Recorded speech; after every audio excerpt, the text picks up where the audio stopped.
بسم الله الرحمن الرحيم. الرحمن علم القرآن خلق الإنسان علمه البيان الشمس والقمر بحسبان والنجم والشجر يسجدان والسماء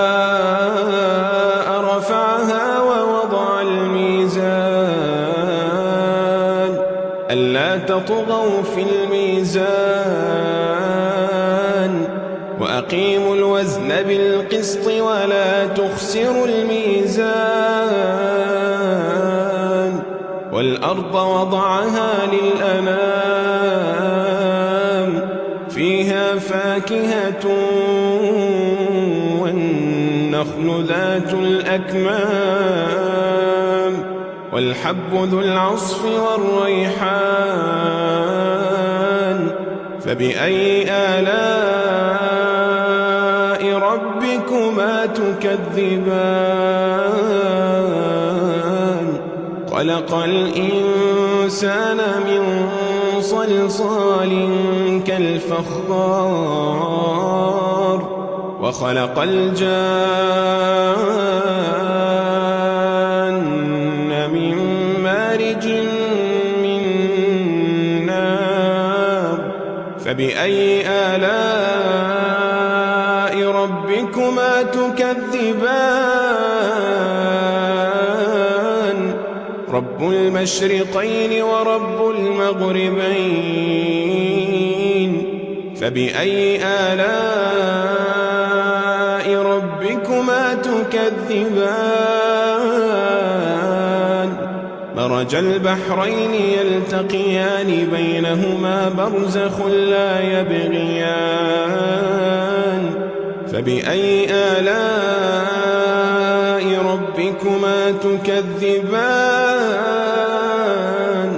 يخرج منهما اللؤلؤ والمرجان فبأي آلاء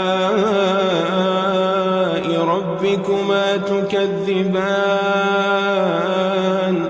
وله الجوار المنشآت في البحر كالأعلام فبأي آلاء ربكما تكذبان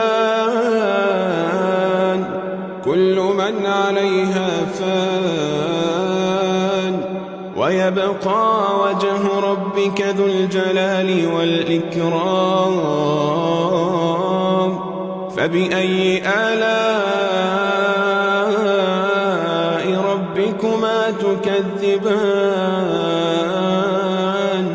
يسأله من في السماوات والأرض كل يوم هو في شأن فبأي آلاء ربكما تكذبان سنفرغ لكم أيها الثقلان فبأي آلاء ربكما تكذبان يا معشر الجن والإنس إن استطعتم أن تنفذوا من أقطار السماوات والأرض فانفذوا لا تنفذون إلا بسلطان فبأي آلاء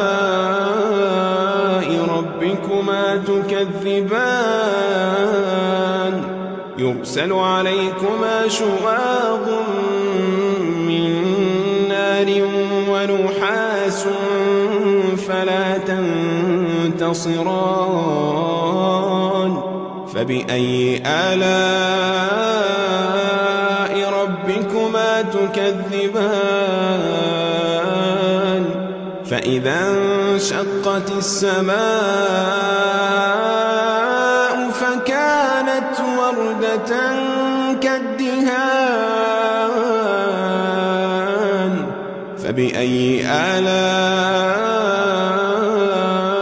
ربكما تكذبان فيومئذ لا يسأل عن ذنبه إنس ولا جان.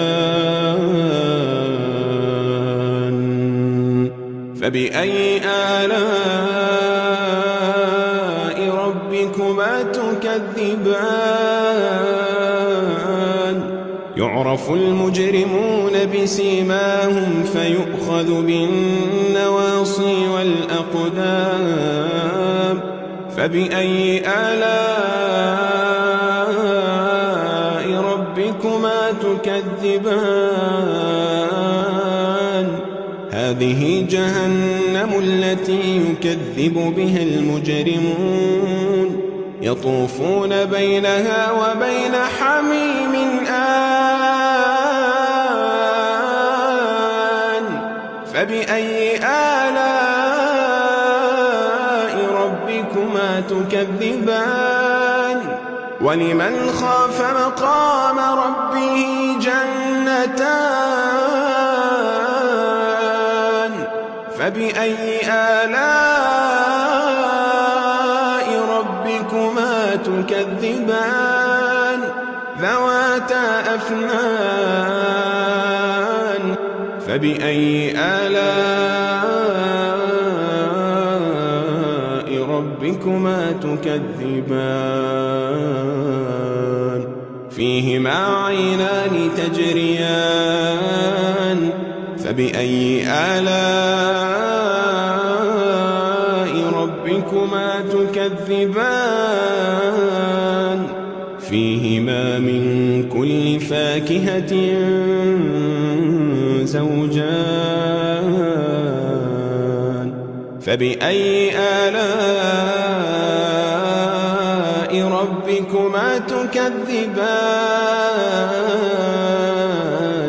متكئين على فرش بطائنها من استبرق وجنى الجنتين دان. فبأي آلاء ربكما تكذبان؟ فيهن قاصرات الطرف لم يطمثهن إنس قبلهم ولا جان. فبأي آلاء ربكما تكذبان؟ كأنهن الياقوت والمرجان. فبأي آلاء ربكما تكذبان؟ هل جزاء الإحسان إلا الإحسان؟ فبأي آلاء ربكما تكذبان؟ ومن دونهما جنتان. فبأي آلاء ربكما تكذبان؟ مدهامتان.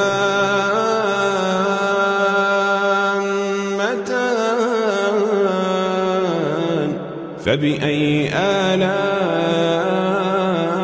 ربكما تكذبان؟ فيهما عينان نضاختان. فبأي آلاء ربكما تكذبان؟ فيهما فاكهة ونخل ورمان. فبأي آلاء ربكما تكذبان؟ فيهن خيرات حسان. فبأي آلاء ربكما تكذبان؟ حور مقصورات في الخيام. فبأي آلاء ربكما تكذبان؟ لم يطمثهن إنس قبلهم ولا جان فبأي آلاء